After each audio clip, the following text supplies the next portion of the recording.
नमस्कार, news bioscope देख रहे हैं आप। मैं हूं मनीष कुमार वर्मा। इस वक्त हमारे साथ झारखंड के डीजीपी अनुराग गुप्ता जी मौजूद हैं और आज हम इनसे कई ऐसे सारे सवाल हैं जो इस वक्त झारखंड की फिजाओं में तैर रहे हैं।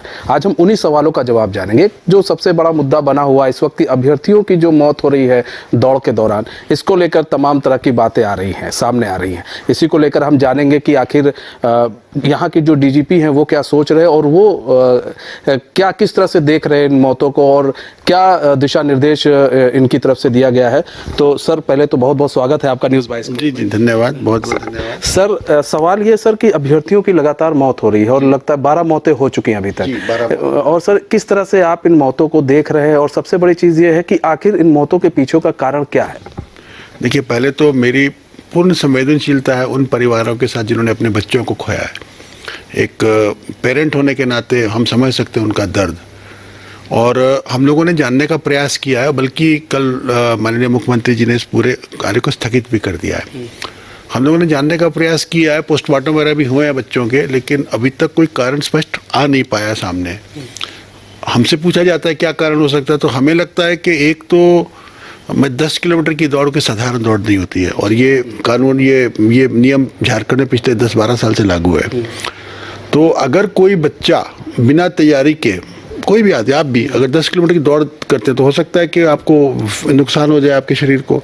तो मुझे लगता है कि कुछ ऐसे बच्चे इसमें नौकरी पाने की लालसा हर जवान में रहती है कि चक्कर में हो सकता है बिना तैयारी के लोगों ने इतना लंबा दौड़ में पार्टिसिपेट किया, जिसके चलते ये घटना घटी। एक कारण ये भी हो सकता है। और वैसे हम लोग तो, हम कारण तो नहीं कहेंगे, लेकिन हम सुझाव के रूप में जरूर कहेंगे जो भी लोग इसमें पार्टिसिपेट कर रहे हैं, बहुत सारे आजकल सोशल मीडिया पे लोग आपको प्रेरित करेंगे कुछ परफॉर्मेंस एनहांसमेंट ड्रग्स या ऐसे कोई चीज़ों को ना लें, ऐसा कोई चीज़ का सेवन नहीं होना चाहिए जिससे कि शरीर को नुकसान हो जाए। तो वो भी एक, लेकिन ऐसा कोई कारण अभी तक आया नहीं है सामने। पर एक एहतियात के तौर पे, चूंकि ऐसा मुझे बताया गया कि कभी कभी लोग इसके लिए प्रेरित करते थे, ऐसा नहीं होना चाहिए, तो ये हम कहेंगे।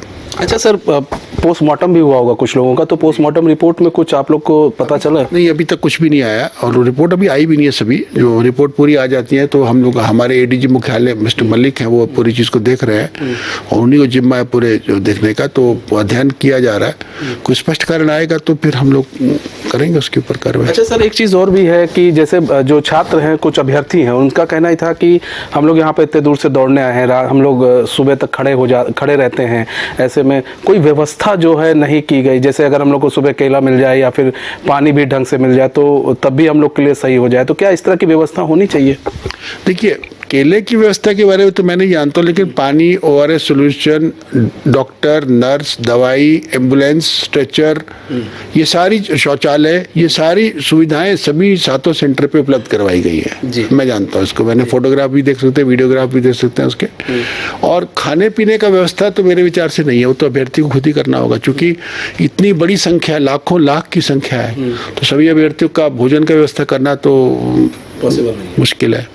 परंतु और जो सुविधाएं हैं, पानी की सुविधा है, ORS की सुविधा है, डॉक्टर की सुविधा है, नर्स, ये सब दिया गया है हर सेंटर पे, वो दिया है हम लोगों ने।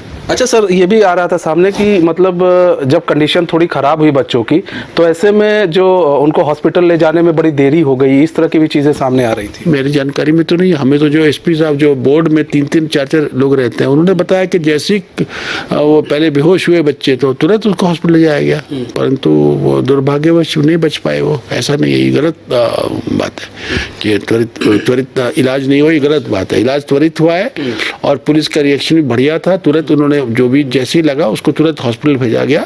दुर्भाग्यवश बच्चा नहीं बच पाया, ये हमारा दुर्भाग्य है। अच्छा सर, अब जब दौड़ शुरू होगी, अभी तो फिलहाल रोक लगा दी गई है, तो उसके बाद किस तरह से फिर और आप लोग की तैयारी रहने वाली है? अब देखिए, अब इस पर मंथन हो रहा है कि कैसे, देखिए ना, उसमें हम नहीं चाहते हैं कि कोई भी बच्चे की जान जाए। तो हम ऐसा, अब हम लोग को कैसे, अब परेशानी यह है कि आधे से अधिक काम हो चुका है। अब बीच में व्यवस्था को बदलना या मापदंड को बदलना भी संभव है कि नहीं, इस पर देखना होगा, सारे पहलू देखने होंगे इसके। तो एक निर्णय लिया जाएगा सरकार के स्तर से भी निर्णय लिया जाएगा। माननीय मुख्यमंत्री जी भी बहुत कई बार हम लोगों से पूछ चुके हैं, उन्होंने कई बार संवेदना भी व्यक्त की है कि ऐसा नहीं होना चाहिए। तो सरकार के स्तर से एक निर्णय लिया जाएगा कैसे करना है इसको आगे, तदनुसार फिर कार्रवाई होगी। अच्छा सर, एक चीज़ और कि आपने एक अच्छा निर्णय लिया है कि अब एफआईआर लिखना ज़रूरी हो गया है। हर थाने के जो पुलिस ऑफिसर्स हैं, एसएचओ, उनको एफआईआर लिखना ज़रूरी है। नहीं लिखेंगे तो फिर कार्रवाई उन पर होगी।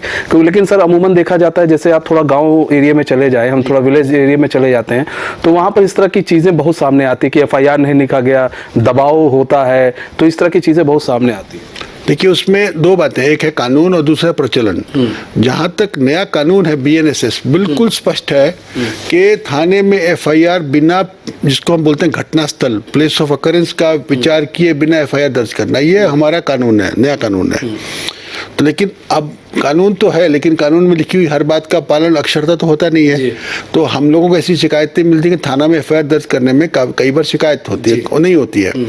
तो उसको भी मैं दो भाग में बांटता हूँ। कुछ ऐसे मामले हैं जैसे कोई महिला अपराध से संबंधित है, छेड़खानी है, किसी महिला के साथ गलत काम हो रहा है, किसी मारपीट हो रही है, कहीं पे मर्डर हो रहा है, कहीं पे डकैती हो रही है, चोरी हो रही है, ऐसे मामलों में अगर एफआईआर दर्ज नहीं की जाएगी तो थानेदार पर त्वरित कार्रवाई मेरे स्तर से की जाएगी। हाँ, और दूसरे मामले होते हैं जहाँ पर मतलब कि कोई सिविल डिस्प्यूट को बनाने का, लैंड डिस्प्यूट को कभी कभी आपराधिक रंग देने का प्रयास किया जाता है। वहाँ पर अगर थानेदार उस पर रुक करके थोड़ी उसको जानने का प्रयास करता है तो हमें उस पर आपत्ति नहीं है। परंतु जो महिला अपराध हैं, बच्चों की गुमशुदगी है, किडनैपिंग फॉर रैंसम है, डकैती है, रॉबरी है, चोरी है, संपत्ति मूलक अपराध है, इवन साइबर क्राइम्स हैं, इसमें यदि कोई थानेदार कोताही बरतेगा तो मेरे स्तर से कड़ी कार्रवाई उस पर की जाएगी। अच्छा सर, क्योंकि गांव के जो कुछ लोग हैं, उन लोगों को ये सब चीजें ज्यादा पता नहीं होते, उनको अवेयर करने के लिए भी आप लोग कुछ करेंगे क्या?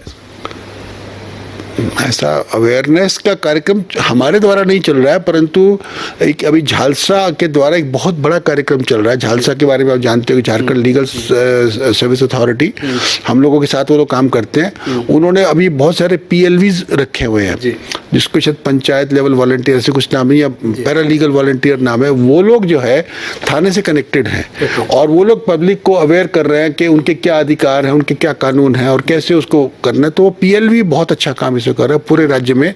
बल्कि जो अगले 10 सितंबर को पूरे राज्य में हम लोग एक जनता पुलिस सम्मेलन करने जा रहे हैं, उसमें हम डालसा, झालसा और पीएलवी को भी निमंत्रित कर रहे हैं। और वो लोग भी, और हमने बहुत सारे मुद्दे रखे हैं, जैसे कोई गुमशुदा बच्चा है, कोई लंबे समय से गायब है, उसकी एफआईआर दर्ज नहीं है, कहीं पर अफीम की खेती हो रही है उसकी जानकारी, कहीं पर साइबर क्राइम हो रहा है उसकी जानकारी, कहीं महिलाओं के साथ छेड़खानी हो रही है उसकी जानकारी, कहीं अपराध दर्ज नहीं हो रहा उसकी जानकारी, इवन कहीं पर पुलिस अधिकारी ग्रामीण लोगों के साथ में दुर्व्यवहार कर रहे हैं उसकी जानकारी, सारी चीजें हम लोग पूरे राज्य में एक दिन एक साथ करेंगे 10 सितंबर को। अच्छा सर, एक चीज कि विधानसभा चुनाव होने वाले हैं, 2 महीने बाद होने वाले हैं, इसको लेकर आप लोग कितना तैयार हैं? इसको लेकर आप लोगों और अपने ऑफिसर्स को कितना तैयार रहने के लिए आपने कहा है? देखिए, तैयारी का जो सबसे बड़ा पैमाना है वो तो हमारा पिछला जो पार्लियामेंट इलेक्शंस है उसमें एक भी इंसिडेंट पूरे झारखंड में नहीं हुआ। तो झारखंड पुलिस तो बहुत तैयार है, ये माना जाए। दूसरा एक होता है कि एक इलेक्शन कमीशन का निर्देश रहता है कि 3 वर्ष और गृह जिला में कोई भी पुलिस अधिकारी अगर पोस्टेड है तो उसको हटाया जाए। तो वो प्रक्रिया भी लगभग पूर्ण है।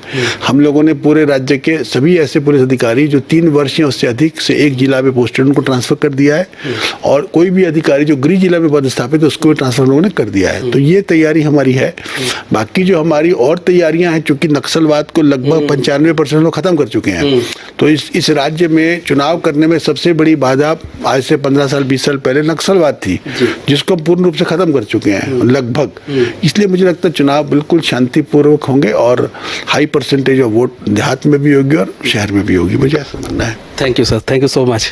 ठीक है, ओके। तो हमारे साथ थे अनुराग गुप्ता जी, जिन्होंने हर एक, देखिए बड़े बेबाक तरीके से हर एक क्वेश्चन का उन्होंने जवाब दिया और साथ में ये भी कहा है छात्रों से कि भाई आप लोग जब दौड़ के लिए आते हैं तो पूर्ण तैयारी होकर आए, पूर्ण तैयार रहें, तब आप दौड़ में शामिल हो। और फिलहाल प्रशासन की तरफ से पूरी तैयारी है। जब जो रोक अगर हटती है तो प्रशासन अपनी तरफ से पूरा तैयार है कि किस तरह से उन्हें दौड़ करानी है। और छात्रों को भी फिलहाल दिशा निर्देश दिए जा रहे हैं कि आप लोग जरूर तैयार रहें, तब आप लोग यहाँ पर आए और फिर दौड़ में भाग लें। फिलहाल हमारे इस खास पेशकश से मुझे दीजिए इजाजत। तो खबरों के साथ बने रहने के लिए देखते हैं न्यूज़ बाय स्कोप। नमस्कार।